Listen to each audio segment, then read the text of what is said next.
मेरे प्यारे विद्यार्थियों, पुनः हमारे इस चैनल में आपका हार्दिक स्वागत है। आइए आज हम कक्षा 10वीं के भूगोल विषय के 7वें पाठ मानवीय अधिवास इसका अध्ययन करते हैं बच्चों। अधिवास माने होता है बच्चों निवास करना यानी रहना। तो जैसा हमको मालूम है बच्चों कि हम कक्षा 10वीं में के भूगोल में भारत और ब्राज़ील केवल इन दो देशों के बारे में हम जानकारी ग्रहण कर रहे हैं। तो इस 7वें लेसन में हम ब्राज़ील और भारत के मानवीय अधिवास किस प्रकार से हैं उसका अध्ययन करेंगे बच्चों।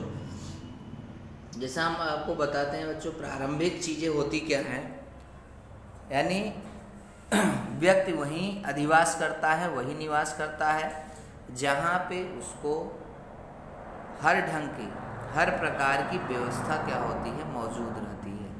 अगर व्यक्ति को साधन सुविधाएं अच्छे तरीके से प्राप्त होते हैं तो लोग अत्यधिक वहाँ पे क्या करते हैं, निवास करते हैं। अर्थात कहने का तात्पर्य है कि वहीं पे ही अत्यधिक जनसंख्या पाई जाती है। लोग वहीं पे आर्थिक, सामाजिक, भौतिक, प्राकृतिक दृष्टि से हर चीज़ें उनको अनुकूलतम या समयानुसार जो है प्राप्त हो जाती है, तो वहीं पे क्या होता है, उनका अधिवास होता है, वहीं पे लोग वे रहते हैं। तो अधिवास, तो उसी अधिवास का बच्चों हम इस पाठ में अध्ययन करने वाले हैं। तो सबसे पहले इसमें देखिए भारत के भौगोलिक स्पष्टीकरण दिया है। भारत में जलवायु में पाई जाने वाली विविधता, पानी की उपलब्धता, भूमि की ढलान एवं उर्वरता के कारण अधिवासों के प्रतिरूप में विविधता पाई जाती है। तो जैसा आपको बच्चों मालूम है कि भारत में यहाँ पे मौसमी जलवायु है, यहाँ पे जो है मौसम समयानुसार बदलते हैं और यहाँ की प्राकृतिक जो भौगोलिक स्थिति भी बच्चों क्या है, एकदम अलग है। कहीं पे ढलान पाया जाता है तो कहीं पे जो है उर्वरता भरे जो है कृषि क्षेत्र पाए जाते हैं। तो विविध प्रकार की ऐसी बहुत सी चीज़ें यहाँ पे अलग अलग पाई जाती है।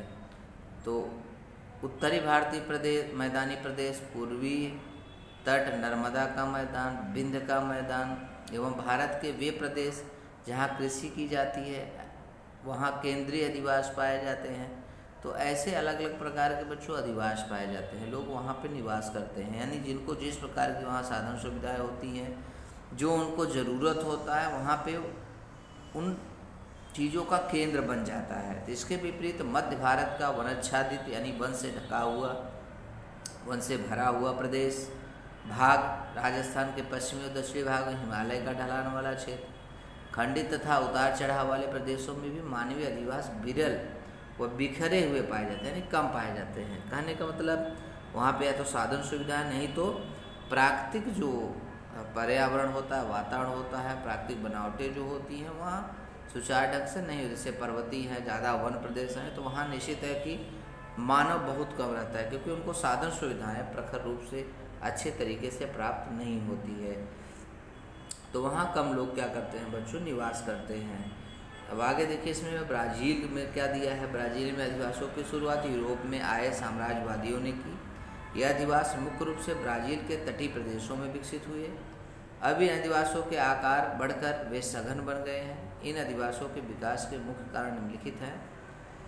तटीय प्रदेश में सम व आर्द्र जलवायु, जल की प्रचुर आपूर्ति, संसाधनों की उपलब्धता, कृषि योग्य जमीन इत्यादि के कारण इस प्रदेश में भूमि भले ही कम हो परंतु अधिवास घने हैं। जैसे उदाहरण साओ पाउलो प्रदेश में जमीन उर्वर है, यानी वहाँ पे अत्यधिक खेती की जाती है।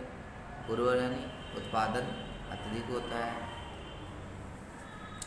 यानी बोने योग्य जमीन है, अत्यधिक पैदावार होता है।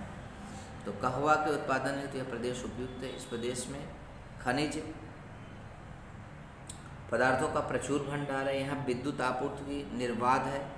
यहाँ परिवहन की सुविधाएं विकसित हैं। उपरोक्त सभी कारणों से साओ पाउलो में मानवीय अधिवास केंद्रित हुआ है। तो ऐसे भारत में भी बच्चों जो है देखिए, आप मुंबई महानगर देखिए और जो भी बड़े बड़े ऐसे महानगर एक दो और हैं या बड़ी बड़ी सिटीज़ हैं वहाँ लोग ज़्यादा, क्योंकि उनको वहाँ पे अत्यधिक हर चीज़ें यानी सर्वोत्तम तरीके से अच्छे तरीके से प्राप्त हो जाती है, इसलिए वहाँ पे मानवीय अधिवास अधिक है। तो तटीय प्रदेश में जैसे ब्राज़ील में अंदरूनी क्षेत्र यानी अमेजन के मैदान में पाए जाए तो मानवीय अधिवास अधिक विरल होते हैं।